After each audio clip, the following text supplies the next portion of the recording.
turanze twanze gutoberwa amateka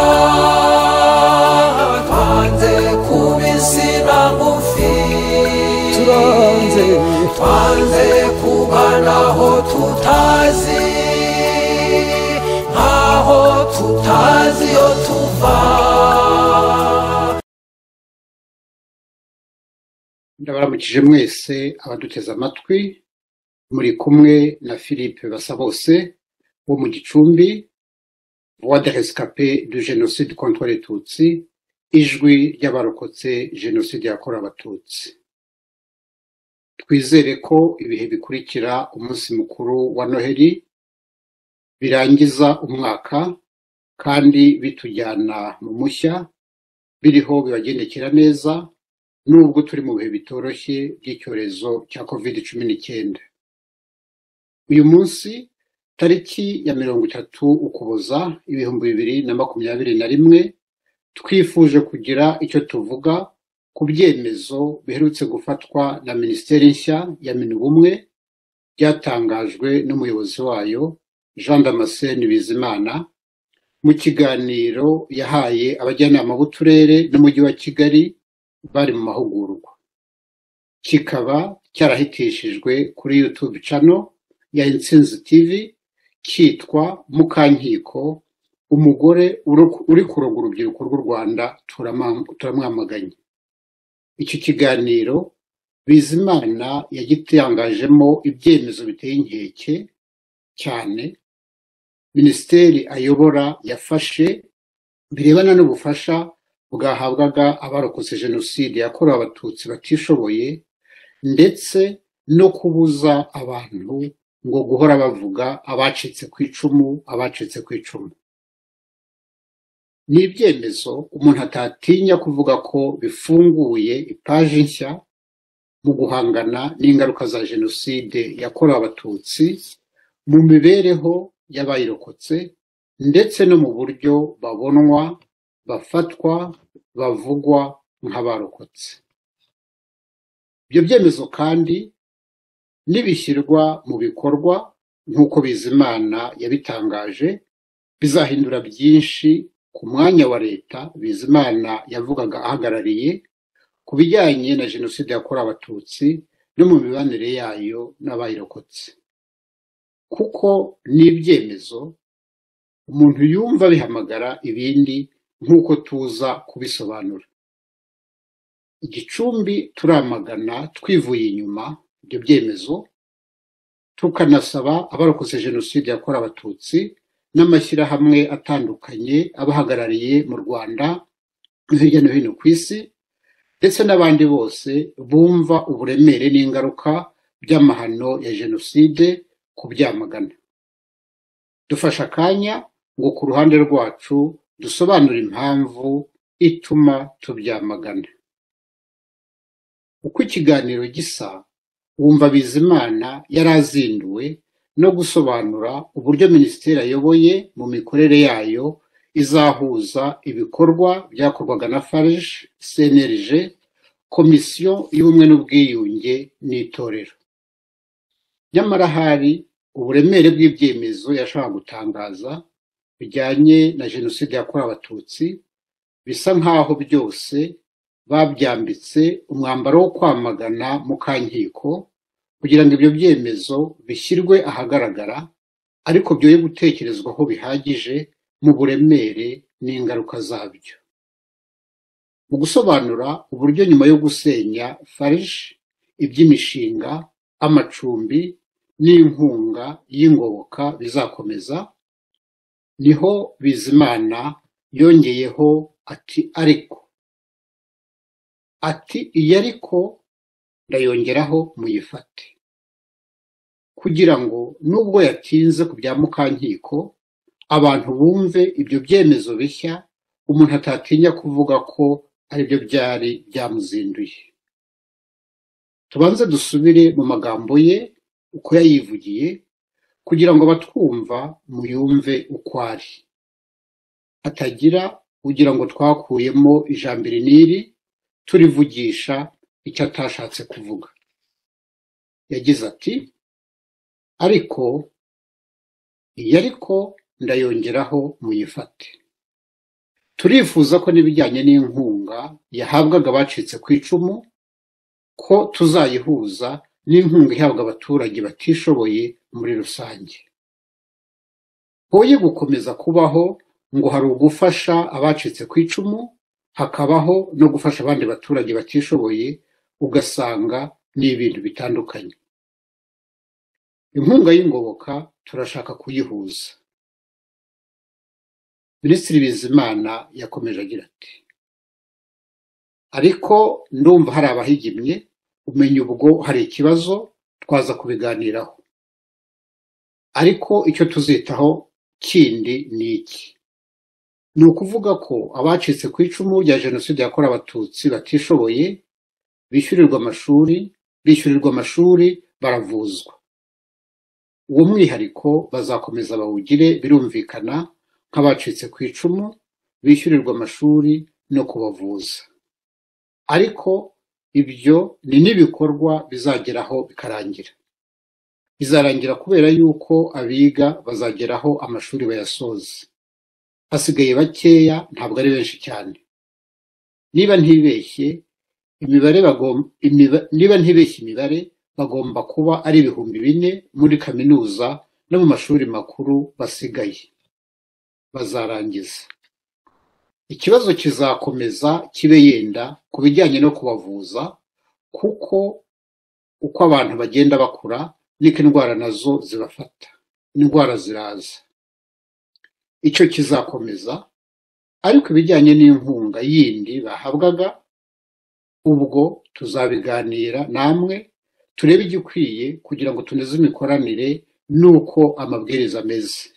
Ku bijyanye n'izindi nkunga zose bahabwa, twumva bashyirwa mu cyiciro kimwe n'abandi baturage. Kuko nge nagira ngo tuvaneho ikintu cyitwa stigmatisation, icyo kintu cyo guhora tuvuga ngo abacitse ku icumu. Ku bintu byinshi bajye muri kategori z'abaturage bose. Ayo niyo magambo Bizimana yavuze ku byerekeye Jenoside yakorewe Abatutsi n'inkunga yagenerwaga abacitse ku icumu. Inteko ishinga amategeko yemeza ko ibigo byose byahurijwe muri Minubumwe bifungwa. Igicumbi twagaragaje impungenge z'uko bifunzwe nta genzura rikozwe ngo hamenyekane uburyo amafaranga abarirwa muri za miliyari nyinshi, twigeze gutanga imibare, yagiye ashyirwa mu kigega cya FARG kuva cyashingwa, yagiye akoreshwa. Twagaragaje impungenge duterwa n'uko icyo kigega cyavuyeho bidasobanuriwe neza abagenerwabikorwa, ko kandi cyavuyeho impamvu zatumye kijyaho zikiriho kandi zizakomeza. Ibi byemezo Bizimana yatangaje bishyize ahagaragara icyari kigenderewe iriya minisiteri ishingwa, ariko cyahishwe abantu kugeza umunsi Bizimana yagitangarije. Ati inkunga yahabwaga abacitse ku icumu iyo tuzayihuza n'inkunga ihabwa abaturage batishoboye muri rusange. Ahangaha twibaza, ese abarokotse Jenoside yakorewe Abatutsi bahabwaga inkunga yihariye kubera iki? Ese hahindutse iki mu mpamvu zatumaga bahabwa inkunga ku buryo bwihariye? Igisubizo ku mpamvu bafashwaga kirazwi. Si urukundo rwihariye abarokotse Jenoside bakundwaga na leta, si ikibazo cy'impuhwe cyangwa cy'ubuntu leta cyangwa undi uwo ari we wese mu bayobozi yabagiriraga.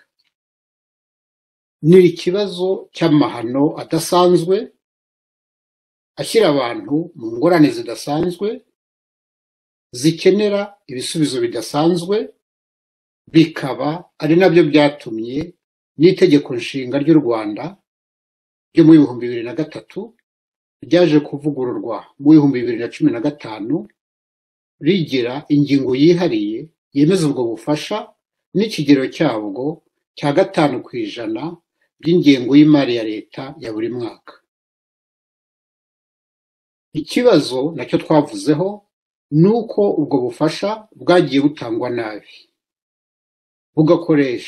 bugakoreshwa mu buryo butanyuze mu mucyo ngo hamenyekane uburyo amafaranga yabigenewe akoreshwa n'abagenerwabikorwa afasha nyakuri.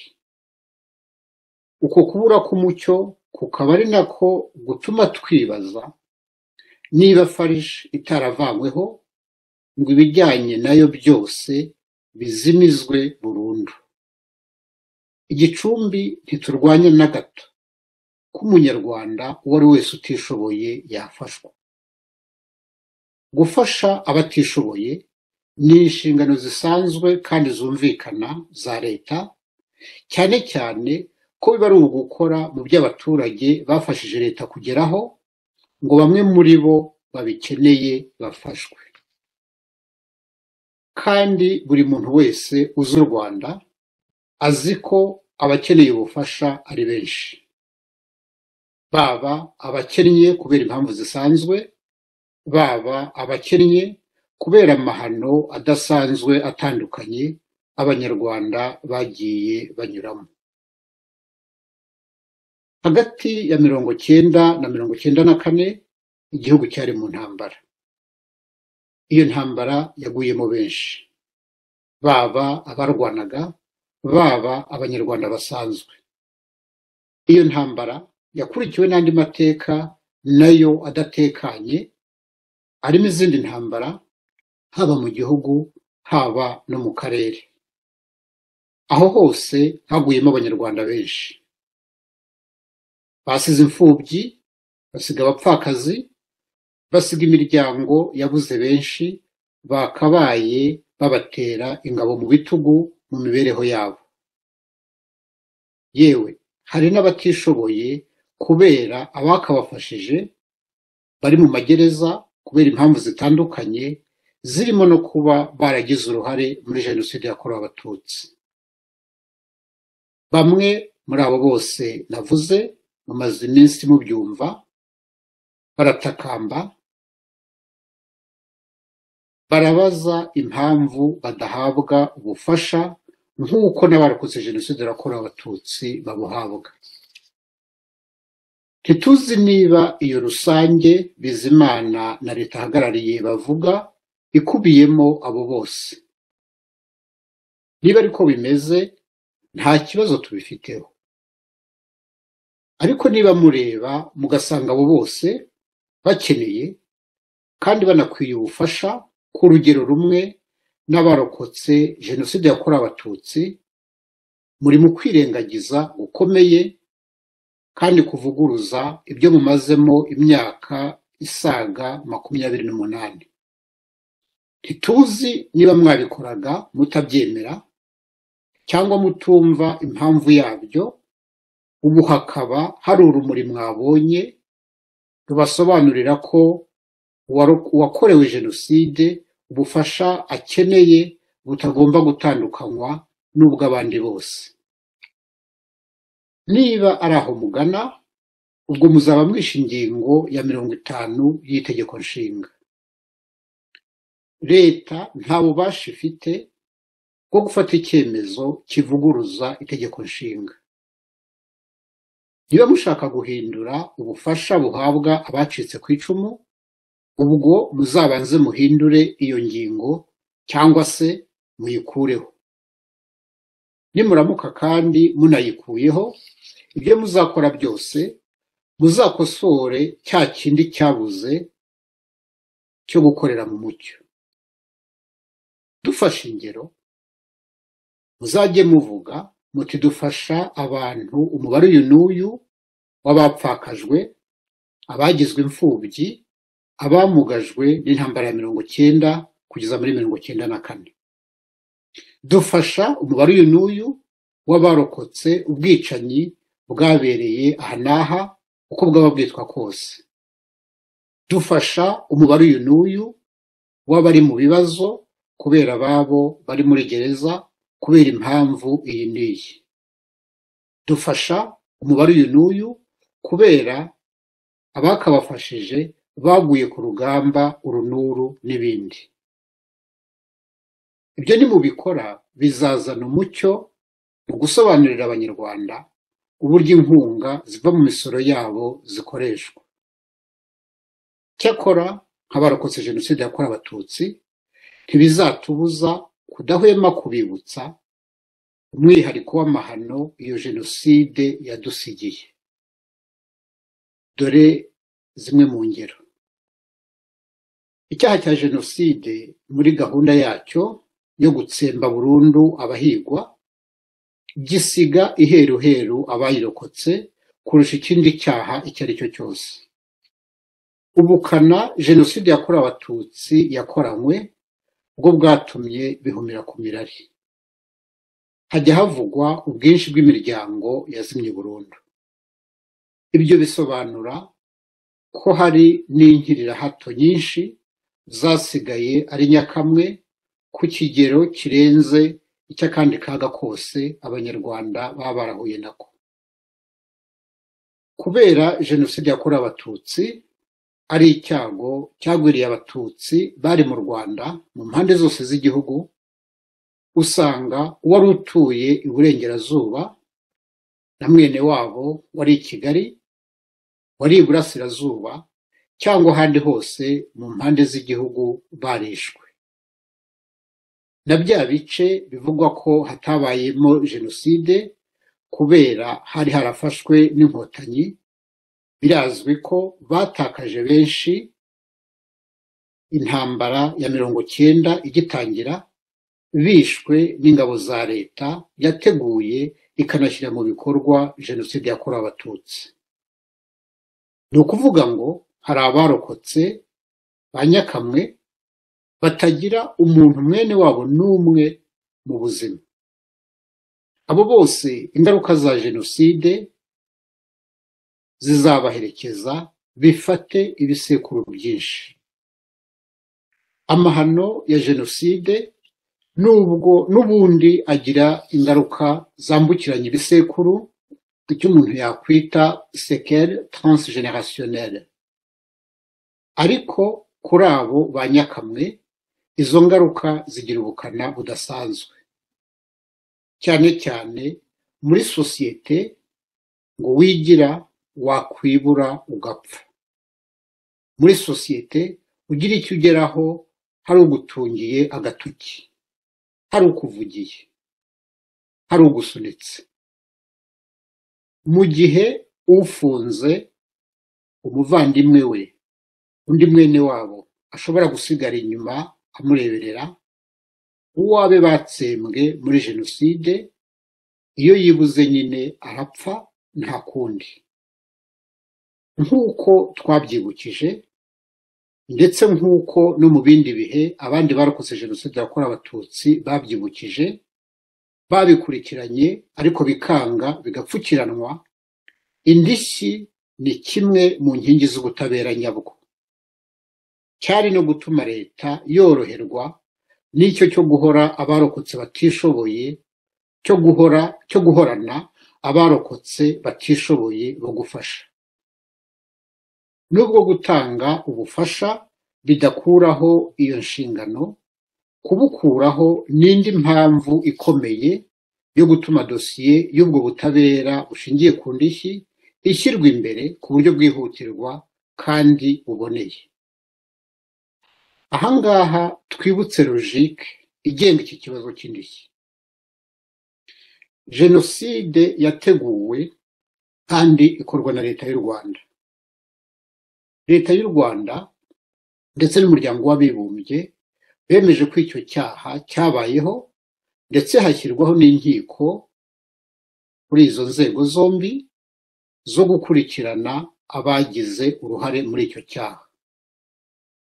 Ntitwumva impamvu bitumvikana ko iyo leta ifite n'inshingano zo gutanga izo ndishyi no gukurikirana dosiye yatuma hari n'urundi rwego cyangwa ikindi gihugu cyaba cyaragize uruhare urwo ari rwo rwose rutuma bagira uruhare muri izo ndishyi. Iyi nshingano niyo kuva na mbere yagombaga gushyirwa imbere ndetse kurusha icyo cy'ubufasha. Ikindi tugarukaho nacyo twavuze, abarokotse jenoside yakorewe abatutsi ntibagombye kugwa muri ako kaga ko kwigira wakwibura ugapfa. Ubundi baravuga ngo ahari abagabo ntihapfa abandi, ahari abarokotse naho ntihagombye gupfa abandi. Akaga gakomeye ni uko inshuro nyinshi twagiye ducibwa amaboko mu kuvutswa ab'ingenzi muri twe bishoboye bagafashije abandi kwiyubaka. Guca umuntu amaboko warangiza ukamubwira ngo baho nk'abandi, mubyihanganire, ariko turabigereranya no kuba wafata inyoni ukayambura amababa hanyuma ukayibwira ngo ngaho haguruka uguruke. Byageze naho no gufashanya biba icyaha. Umuntu nka Karasira mwirukanye ku kazi mumurenganyije ku buryo bugaragara, atabarizwa imbonankubone, abagira umutima wo gufasha bakamufasha, ariko mukaba mwaramutaye mu buroko. Bimwe mu byo mumurega hakabamo ngo kugira amafaranga, ngo mutazi aho yavuye. N'abatateshejwe ubuzima cyangwa abasigaye mu miryango irimo abateshejwe ubuzima, hari benshi bamburwa ibyabo, bigasenywa, bigasahurwa, bigatezwa cyamunara n'ibindi. Ukumva ngo umukecuru Eugenie Nkundabanyanga w'imyaka 80 yambuwe isambu y'agaciro ka miliyari, ndetse kandi bikajyana no gutabwa mu munyururu ngo ntiyahisha abahigwaga muri jenoside, kandi bizwi neza bidashidikanywa ari umututsikazi, bityo akaba yari mu bahigwaga, akagumishwa muri gereza n'intege nke afite, mu gihe abatwiciye bo bagiye bafungurwa ngo kubera ko bashaje. Yenda iyi ka ya Eugenie Nkundabanyanga tuzayigarukaho ku buryo bwihariye. Siyo yonyine, abamburwa imitungo yabo cyangwa bakarenganywa ku bundi buryo, bagateshwa agaciro nk'abarokotse, kugira ngo n'akarengane bakorewe gateshwa agaciro ni benshi. N'abakoze jenoside ntabwo bahanwa bamburwa ibyabo, keretse iyo ari ukubigurisha mu buryo bwagenwe n'amategeko ngo haboneke ubwishyu bw'ibyo bangije. Si ibyo gusa, twanavuze uburyo abarokotse jenoside yakorewe abatutsi bagerageje kwishyira hamwe ngo biteze imbere. Ubutegetsi bwa FPR bukora uko bushoboye kose bugasenya iyo mishinga. Kwima abantu ubufasha ukanababuza uburyo bwose bwo kwisuganya ngo bafatanye uko bashoboye, ni ugushaka ko bahora mu bibazo. Wahera aha akababaza ati ese muduhora iki? Yabarengereye? Kw'ibyo mudukorera bigenda birushaho gusa n'ibyo wihora, dufitanye iyihe nzigo? Bizimana ati ndagira ngo tuvaneho ikintu cyitwa stigmatisation, icyo kintu cyo guhora tuvuga ngo abacitse ku icumu, abacitse ku icumu. Ati ku bintu byinshi bajye muri kategori z'abaturage bose. Icyitwa stigmatisation Bizimana avuga muri iki kibazo cyo gufasha abarokotse guhangana n'ingaruka za jenoside bakorewe nk'abarokotse ni iki? kuba stigmatize ni ugushyirwa ukwawe kubera guteshwa agaciro cyangwa kubera guhabwa agaciro karengeje agakwiye.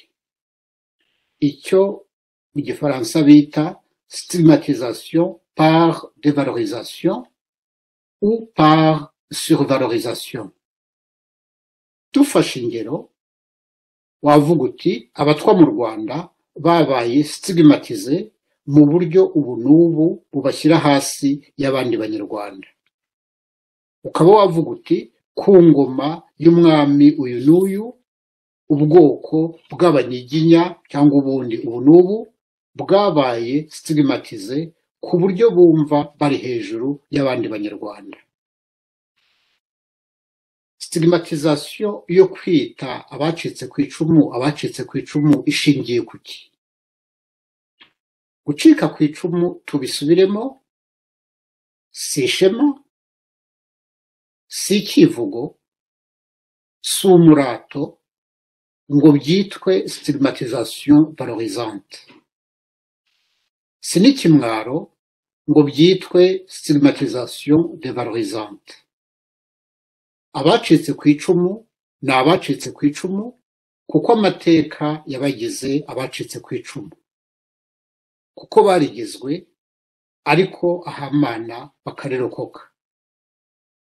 Niba hariho stigmatisation ku bacitse ku icumu, yaba ahubwo ishingiye ku buzima bubi no kwandagara biterwa n'ingaruka zo kubura gifasha, kubura kirengera, ubukene, mu byamfura mbi bakorewe, mu gusuzuguzwa ababiciye, mu gusuzugurwa bashyirwa muri ya makinamico y'ubumwe n'ubwiyunge abahoberanya n'ababiciye duhora twamagana, mu gusuzugurwa n'ababafata nk'aho ibyabagwiriye babyikururiye batura mu Rwanda rw'ingoma z'abahutu n'ibindi n'ibindi. Bizimana, niba urwanya stigmatisation ku barokotse jenoside yakorewe abatutsi, naho ngaho ishingiye, naho wagombye guhera niba koko urajwe ishinga n'ingaruka za jenoside yakorewe abatutsi. Abo twari tumenyereye bababazwa no kubaho kwacu, kugaragara no kuvugwa nk'abacitse ku icumu, ni abatwiciye n'abari ku ruhande rwabo bishimira ko twishwe. Niba bigeze no muri leta y'abashaka guhora baririmbwa nk'abaturokoye, bakabivuga ku mugaragaro muri cadre administratif officiel, no kwitwa abacitse ku icumu bikaba bitangiye kuba ikibazo. Umuntu yavuga ngo amazi ntakiri yayandi. Kuba mugeze aho mwumva kuvuga uwacitse ku icumu bibageza ahantu, bifite ingaruka nyinshi zikomeye kandi biratuma hari ibibazo nk'igicumbi tubabaza. Duhere ku ngaruka. Muri sosiyete nyarwanda muzi ko ikivuzwe n'umukuru gifatwa ku buryo bwihariye. Ntibyadutangaza ibyo Bizimana yatangaje, bikurikiwe no kugira ipfunwe ku wacitse ku icumu, agatangira kujya yihisha, agatangira kujya yubika umutwe nk'uwacitse ku icumu. Ngicyo ahubwo ikigiye gutera ya stigmatisation dévalorisante. Bamwe mwirirwaga mubahoberanya, ubu nibo bagiye gutangira kubishimiraho. Bamwe birirwa babakoresha ngo imihigo bahize igerweho, ari nabo bari bateze amatwi Bizimana atangaza biriya byemezo, ubu nibo bagiye kubafunga umunwa, babahe gasopo, bababwire ko twacitse ku icumu nta mwanya igifite. Jenoside ni icyaha mu itegurwa no mu ikorwa ryacyo, gikora ku buryo uhigwa yamburwa ubumuntu n'ishema bishingiyeho, icyo umuntu yakwita déshumanisation par privation de la dignité humaine, ku buryo n'uzarokoka azabaho cyangwa se azapfa nabi, ku buryo n'uzarokoka azabaho nabi cyangwa azapfa nabi. Bizimana uko kurimburwa, umva abantu bavugwa uko kurambirwa, umva abantu bavugwa nk'abacitse ku icumu, ni ugutera inkunga uwo mugambi. Ba bandi bifuzaga ko dushira, n'urokotse agashengurwa n'agahinda, muriho murabashyira igorora. N'uwacitse ku icumu wagombye kwireba mu maso, ugatekereza umutima abacitse ku icumu bararanye nyuma yo kumva ariya magambo wavuze, ugaterwa isoni n'amahano uriho ukora cyangwa ukoreshwa. Bimwe mu bibazo twababaza: abacitse ku icumu nicyo kimenyetso n'abahamya batabeshya b'ibyabaye. Twari tumenyereye ko mu bahigika ngo ababiciye bahabwe rugari bavuge uko babikoze, ngo kuko bo batabizi bari bihishe. Ese ko n'iyo statu y'ubucikacumu ibaremereye mukaba mushaka kuyipfukirana, si icyaha ubwacyo muriho mushaka gupfukirana? Ese ko muvuga ko bibarambiye guhora abantu bavuga abacitse ku icumu, abacitse ku icumu, ubwo kuvuga ko mwabarokoye muzabikomeza? Iyo uwarokotse apfukiranwe, n'igikorwa cyo kumurokora ntibyagombye kujyana. Ese niba kuvuga abacitse ku icumu rya jenoside yakorewe abatutsi bibarambiye, jenoside muzakomeza muyivuge cyangwa muzahindura izina muyite jenoside yakorewe rusange? Ese muzakomeza musaba inkunga zo guhangana n'ingaruka za jenoside yakorewe abatutsi, cyangwa muzasaba inkunga zo guhangana n'ingaruka z'ibibazo bya bose? Ese ko igihe cyo kwibuka cyageraga mukajya gushaka abaza kuvuga akababaro kabo ngo amahano ya 94 agaragarire isi, mugiye kubihindura? Ese muzajya muhamagara abanyarwanda bavuga akababaro kabo muri rusange? Ese ko abacitse ku icumu murambiwe nuko bavugwa nk'abacitse ku icumu? N'imibiri yabo iri mu birahuri yabigiye kubarambira igashyirwa ahandi? Ese niba bacitse ku icumu mushaka ko baba nk'abandi bose, bagafashwa nk'abandi bose muri rusange, bititawe ku mpamvu ituma bakenera ubufasha bwihariye, no mu kwibuka amateka yabashyize muri ako kaga, mwiteguye no gutera ya ntambwe musa n'abamagana ku rundi ruhande yo kwibuka bose muri rusange? Ese niba guhora havugwa abacitse ku icumu bibarambiye, Bwana Bizimana na leta uhagarariye, muzabigira icyaha kubivuga? Ese nacyo uzacyita gupfobya, guhakana jenoside yakorewe abatutsi no kugira ingengabitekerezo ya jenoside nk'uko usanzwe ubikoresha uko wishakiye? Ku kibazo cyerekeranye no kurihirwa amashuri no kuvuzwa, Bizimana asa n'utega iminsi abarokotse, avuga ko ari ikibazo kitagoye kizakemurwa n'igihe. Ese kwiga bigarukira ku myaka ingahe? Ese ibibazo by'ubuzima bizahagararira ku barokotse jenoside direct? Aha turavuga abatutsi bari mu Rwanda mu gihe jenoside yakorwaga nk'uko amategeko yemeza igihe yakorewe abivuga. Mushobora kubyirengagiza ariko murabizi neza ko ingaruka z'amahano ya jenoside zirenga kure abayibayemo ku buryo butaziguye.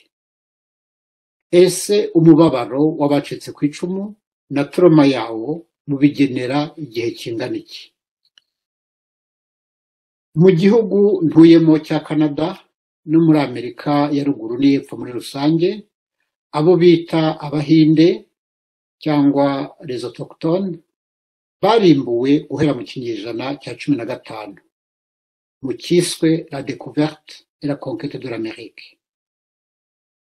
Uyu munsi ni ukuvuga nyuma y'imyaka iri muri za 500, abakomoka kuri abo bantu ingaruka amateka y'ayo mahano yagiye abasigira, leta zimwe ziracyazishyira mu nshingano zazo. Abatabikora si uko izo nshingano zitumvikana, ni ukuzirengaho. Mu byaha bya jenoside tuzi, hari jenoside yakorewe abo bita abaherero bo muri Namibia hagati y'1904 n'1908, ikozwe n'abakoloni b'Abadage. Uyu munsi leta y'Ubudage iracyishyura amayero. Uyu mwaka leta y'Ubudage yishyuye Namibia amayero agera kuri biliyoni 1.1 y'indishyi. Jenoside yakorewe Abarmeniens mu 1915 kugeza mu 1923, nubwo leta ya Turukiya yayikoze yanze kuyemera, n'uyu munsi iracyakurikiranwa. Ibihugu nka Amerika byayemeje uyu mwaka. Communauté z'Abarmeniens hirya no hino ku isi muzi ukuntu zishyize imbere ayo mateka, zinagerageza guhangana n'ingaruka yasigiye Abarmeniens bakomoka ku bayirokotse. Hashize imyaka isaga 77 jenoside yakorewe Abayahudi ibaye. Uyu munsi ingamba zo gufasha abagizweho ingaruka nayo zirakomeza. Jenoside yakorewe Abatutsi niyo ya nyuma yabaye mu kinyejana cya 20. Abayirokotse ibikomere biracyava, abanduje indwara mu byamfura mbi byabakorewe, ababavutseho baracyahitanwa n'ayo mahano. Ariko niyo imaze kubarambira, niyo imaze kubabera umuzigo mushaka kwitura, muvuga ko mwarambiwe guhora mwumva ijambo abacikacumu. Murashaka guhindura paje ngo abayirokotse bakajya mu bandi? Ntituzi niba hari uruhare Bizimana agira mu nama zifatirwamo ibi byemezo atangaza, cyangwa niba hari ahandi bifatirwa bikamugeraho agomba kubitangaza no kubishyira mu bikorwa. Ko byaba bimeze kose, ibi byose dusobanura bijyanye n'icyaha cya jenoside n'ingaruka zayo, Bizimana arabizi. Abizi nk'uwarokotse jenoside yakorewe Abatutsi, abizi nk'umuntu mukuru ureba ibiriho byose, abizi nk'umuntu wize waminuje, wanakoze ubushakashatsi ku mateka ya jenoside. Ajya ahora azirikana ko akora cyangwa se akoreshwa akazi kabi, kandi ko gafite ingaruka mbi nyinshi. Ibyo yavuze ntihari mu magambo atateguye ngo tuvuge ko yacitswe akavuga ibyo atatekerejeho. Yasomaga ku rupapuro.